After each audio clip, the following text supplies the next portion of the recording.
Hello, Champlain students, and welcome to our Interview Skills, Tips, and Tricks workshop that was designed to help you interview with confidence for the job that you want. So why are interviews even important? So interviews are important because it really allows the future employer to get to know you a little bit better.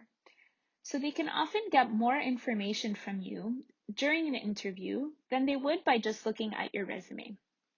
And how you present in an interview is really just as important as your previous experiences or years in school. So what do employers most look for in an interview? So what they really want to know is, can you do the job? So here the employer wants to see that your experience and skills meet the requirements and goals of the position. They also want to know, will you do the job? So they want to know, do you have the motivation and interest to complete the tasks that are required for the position?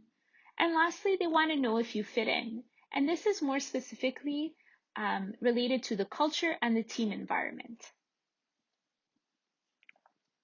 So after being offered an interview, there are a few things that you may want to start doing.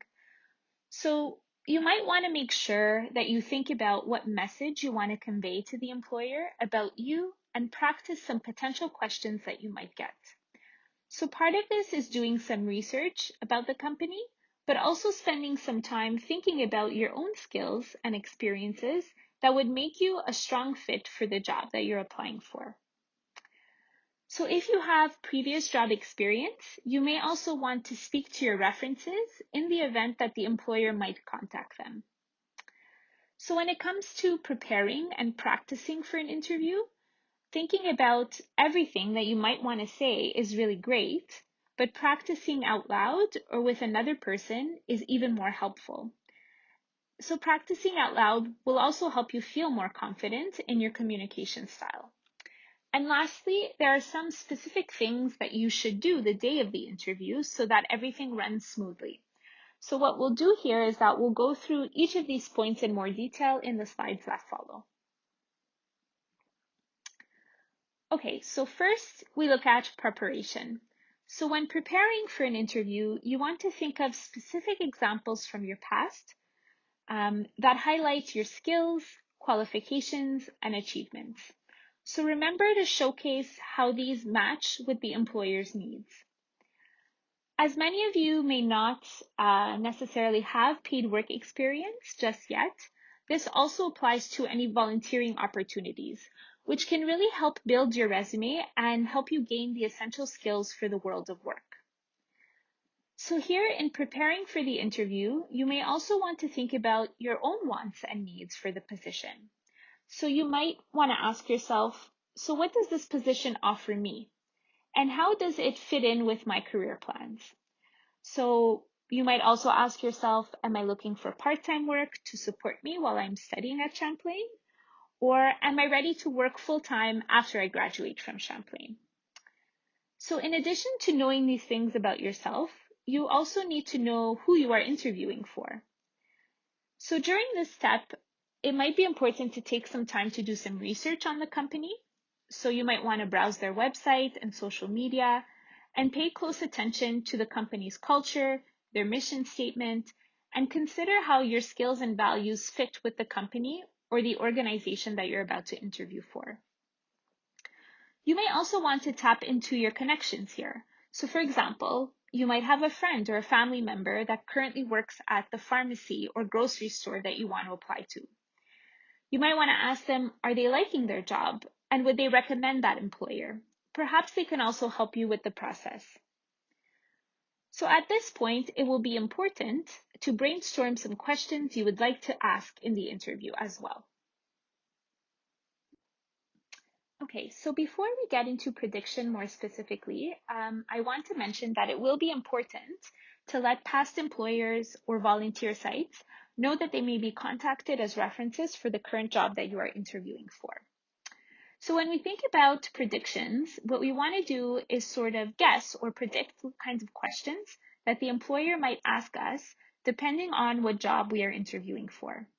So generally, there are three main types of interview questions, but obviously there can be others. So the three main types are situational, competency-based, and behavioral. So situational questions are designed to find out how you act or react in different situations that might come up in the role that you are interviewing for. So for example, if you are interviewing for a job at a grocery store or a pharmacy, the interviewer might ask, okay, so you know that a colleague has made a mistake at work at the cash register, but as far as you're aware, only you have spotted it. What do you do? So here the employer would likely want to see that you are correct in your judgment and are following protocols for your specific place of work. So in this case, you would want to calmly approach your colleague with the subject and let them know that what you think happened and offer how you could help them. So if your colleague says that they did not make a mistake, then you would likely want to seek guidance from your supervisor on how to move forward. So next, if we look at competency-based questions, these are really designed to find out specific attributes that you have. So for example, they want to look at your interpersonal skills, your adaptability, your creativity, maybe your oral and written communication skills as well. So although there is an overlap between competency-based questions and situation questions, competency-based questions are less likely to be hypothetical. So this will really allow you to draw on your own experiences. So experiences that are more personal to you. So an example of a competency-based question can be, tell me about a time when you supported a colleague who was struggling. So here you would want to showcase your teamwork and empathy skills and how supporting your colleague in the way that you did also benefited the employer in terms of perhaps a better workplace environment or better teamwork. Lastly, behavioral questions focus on your past performance. So usually the questions will require you to provide some example of a time where you dealt with something in the past. So for example, the employer can ask, well, can you give me an example of something you tried in your job that didn't work? And how did you learn from it? So here the employer wants to see your willingness to learn when things don't always work out as you might have planned. So after making some predictions on what types of questions the employer might ask, you would likely want to practice these questions. So sometimes things sound great in your head, but don't come out the way that you planned. So practicing will really help you feel more calm and confident and ensure that you are communicating clearly. So the best thing to do is to ask a friend or family member to run through sample questions with you. So here is a helpful tip when responding to behavioral interview questions. So as a reminder, this is when the employer will ask you to provide a real life example of how you handled a certain kind of situation. So in this case, we would use what we call the STAR method, and this stands for situation, task, action, and result. So when providing our example, we really want to set the scene and give the necessary details. So it's important to explain the background of the story to give the interviewer a better idea. So you can do this by sharing context around the situation that you faced. Next, we want to focus on the task. So we want to describe what the responsibility was in that situation. So once you've laid out the scenario itself, you want to elaborate on the challenge at hand by clarifying your responsibility or role in relation to that challenge. Next, we want to focus on the action, and this is really explaining exactly what steps you took to address the challenge. So here you've illustrated the challenge you faced, you were responsible, but what did you actually do? So here you really need to explain how you handled the situation or overcame the challenge. So really describe this step in detail. Lastly, we want to know the result. So the goal here is to share what outcomes your actions have achieved. So here your opportunity is to close with a success story.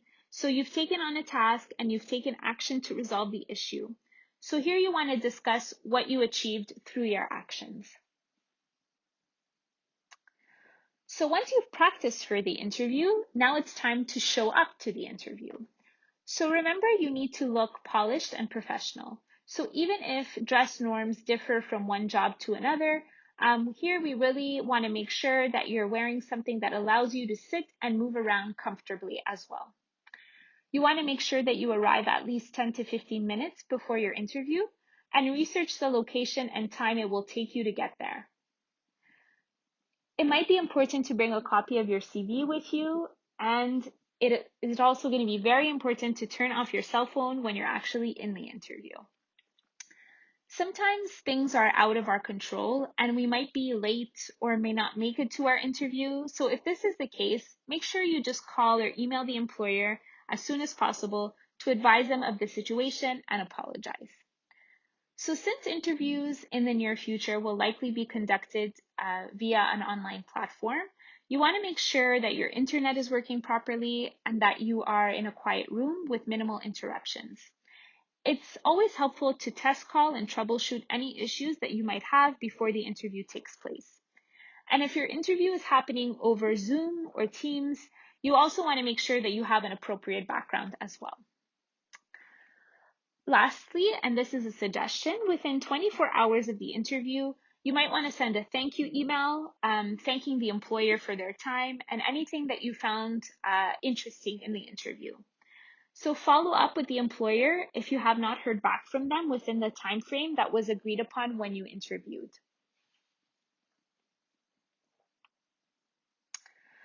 So if after this presentation you're interested in practicing specific questions, the website The Balance Careers has hundreds of interview questions with answers that can help you prepare a little bit better. So I encourage you to visit their website and be sure to search for job interview questions, answers, and tips to prepare.